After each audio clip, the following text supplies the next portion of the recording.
Sebelum kita melanjutkan ke pembahasan tema berikut ini, jangan lupa untuk like-nya dan klik tombol subscribe. Terima kasih.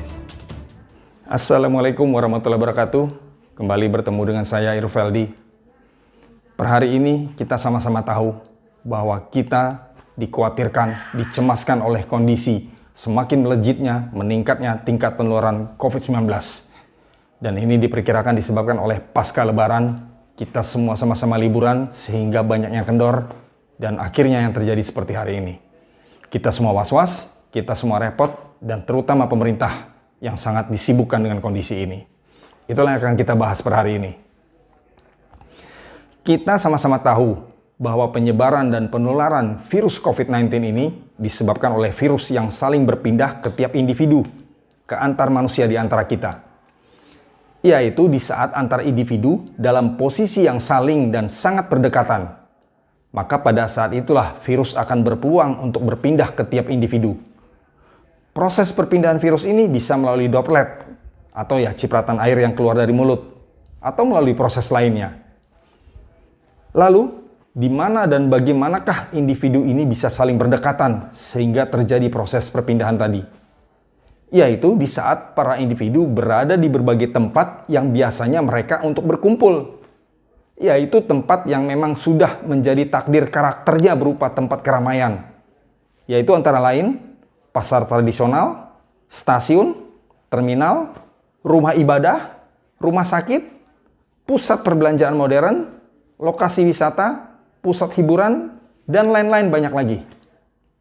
Berarti, kita sudah bisa menarik kesimpulan bahwa untuk pencegahan penyebaran ini, hal yang sebenarnya mutlak harus dilakukan adalah menutup semua tempat-tempat keramaian tersebut.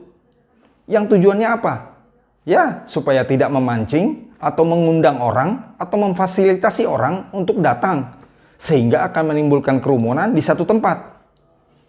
Lalu pertanyaannya, apakah mungkin itu dilakukan? Mungkinkah semua tempat-tempat keramaian yang saya sebut tadi semua ditutup? Jawabannya ya mungkin tidak. Karena ada beberapa tempat keramaian tersebut yang mau tidak mau itu tetap harus dibuka dan tetap harus beroperasi. Lalu bagaimana mengatasinya? Ya, lakukan pemilahan kategori tempat keramaian tersebut. Mana yang mutlak ada tetap beroperasi karena dia menyangkut kebutuhan dasar. Maka ya tempat ini tetap harus bisa beroperasi dan tetap terbuka. Namun jelas harus dengan pembatasan yang super ketat dilaksanakan di tempat tersebut. Dan juga melakukan kategorisasi tempat mana yang bukan untuk memenuhi kebutuhan utama mendasar. Maka tempat inilah yang harus berkorban untuk sementara waktu ditutup total. Mungkin akan jadi pertanyaan baru. Jika tempat-tempat tersebut yang mungkin bukan tempat mendasar utama ya, seperti barangkali pusat perbelanjaan, lokasi wisata, pusat hiburan, dan lain-lain. Jika itu ditutup, bagaimana kondisi perekonomian mereka? Ya, mungkin pemerintah lah mencari solusinya bagaimana mereka bisa memberikan stimulus-stimulus kepada mereka. Anggaplah lockdown, tapi semi-lockdown. Hanya mereka yang di-lockdown. Dan biasanya konsekuensi namanya lockdown, pemerintah harus memberi dukungan full. Dukungannya jelas mungkin ya setidak-tidaknya kebutuhan dasar para karyawannya, para pengusahanya diberikan stimulus, subsidi, apakah barangkali penghindaran pajak untuk sementara, atau barangkali berbagai biaya-biaya yang harus dia keluarkan kepada pemerintah, itu ditiadakan dulu.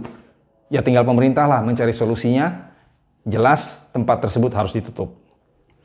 Pandemi yang terus berlarut ini, dan bahkan semakin meningkat hingga saat ini, sangat jelas disebabkan karena abainya pengendalian di kedua tempat keramaian tersebut, yang saya sampaikan tadi di atas. Terjadi kendornya pembatasan di tempat-tempat keramaian penyedia kebutuhan utama, dan tetap dibiarkan terbuka bebasnya tempat-tempat keramaian yang sama sekali bukan kebutuhan utama.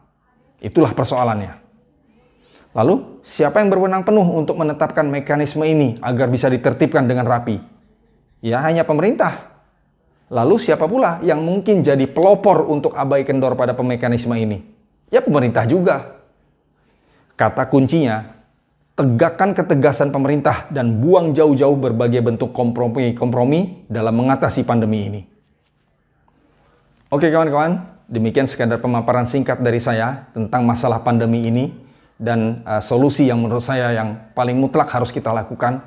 Sebenarnya solusi itu sebenarnya simpel-simpel saja, tinggal barangkali ketegasan dari pemerintah bisa menerapkannya dengan ya, dengan tegas dan disiplin mutlak. Oke, semoga apa yang saya sampaikan ini dapat bermanfaat dan terutama dapat disikapi dengan positif, logis, dan bijak. Wassalamualaikum warahmatullahi wabarakatuh. Radiasi Positif menganalisa berbagai tema sosial dari perspektif out of the box dari sudut dimensi yang berbeda. Dengan ini diharapkan menghadirkan pencerahan yang dapat dijadikan pedoman untuk menilai dengan logis dan bijak.